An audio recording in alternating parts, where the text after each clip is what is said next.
Hi friends, welcome to easymyedu.com. I am Sanjeev Saha.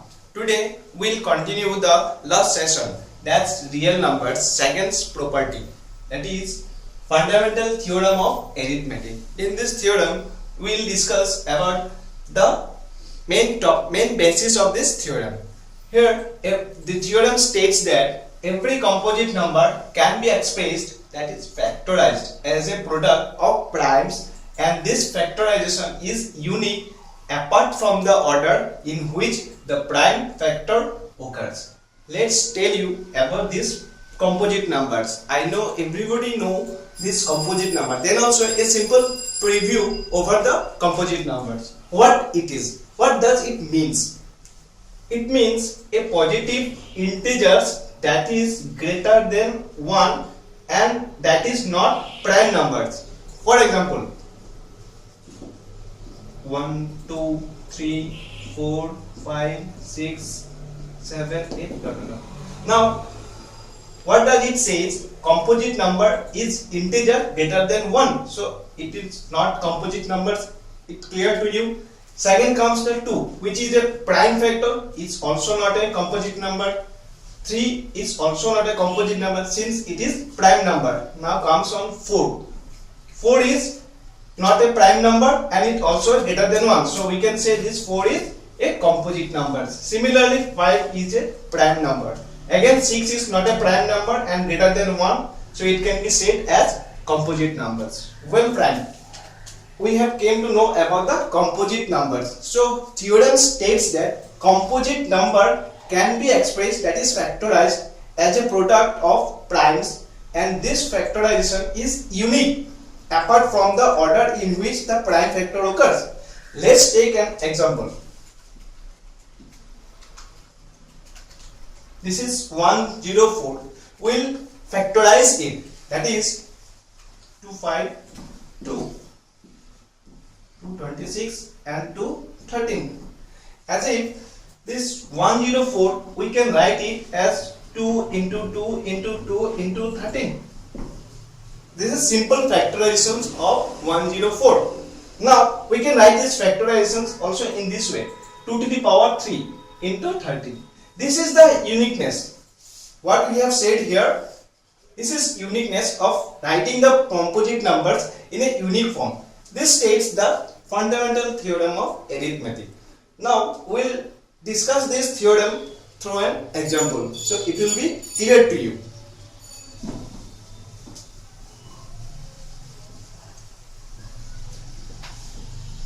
So before taking an example, I want to say that what we have to do here in fundamental theorem of arithmetics. It's a simple calculation of HCF and LCM, and it also said that this fundamental theorem of arithmetic is also called prime factorizations method.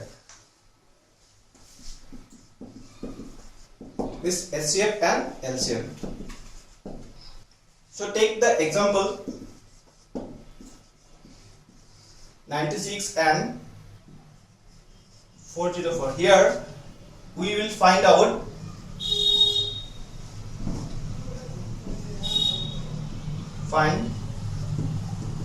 HCF and LCM. Take the factor of 96.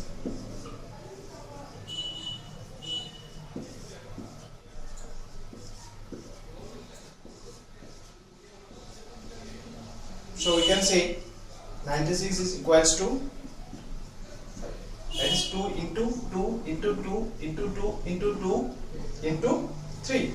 So we can write it as 2 to the power 5 into 3. The next comes on 404. We'll factorize it. So it comes on 2 into 2 into 101, that is 2 to the power 2 into 101. So the HCF of 96 and 404 is the lowest common factor. It itself states the highest common factor. Okay, it itself says the highest common factor of 96 and 404. The highest common factor will be 2 to the power 2 and this 2 to the power 5, that is 2 to the power 2, it's 4. Again, how will find the LCM? That's the lowest common multiple of this. So here the highest common is 2 to the power 5 and 3 into 101. So it's the LCM of this 96 and 404. So thus we do the calculations part. 2 to the power is 32 and this 303.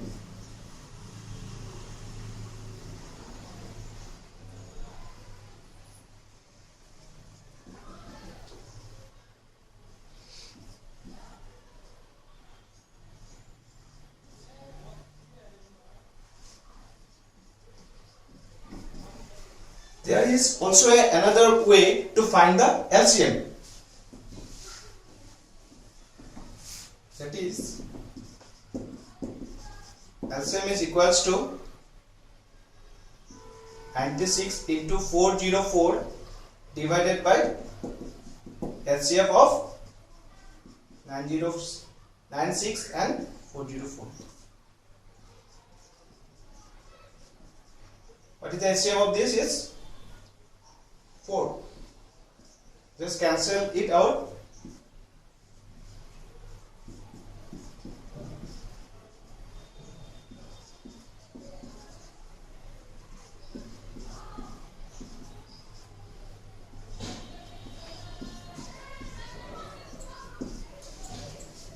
It comes on 96. So we can say our examples has satisfied the theorem, fundamental theorem of arithmetic. Okay, for next session we'll start about the revisiting of irrational numbers. So please keep on visiting our site. Thank you.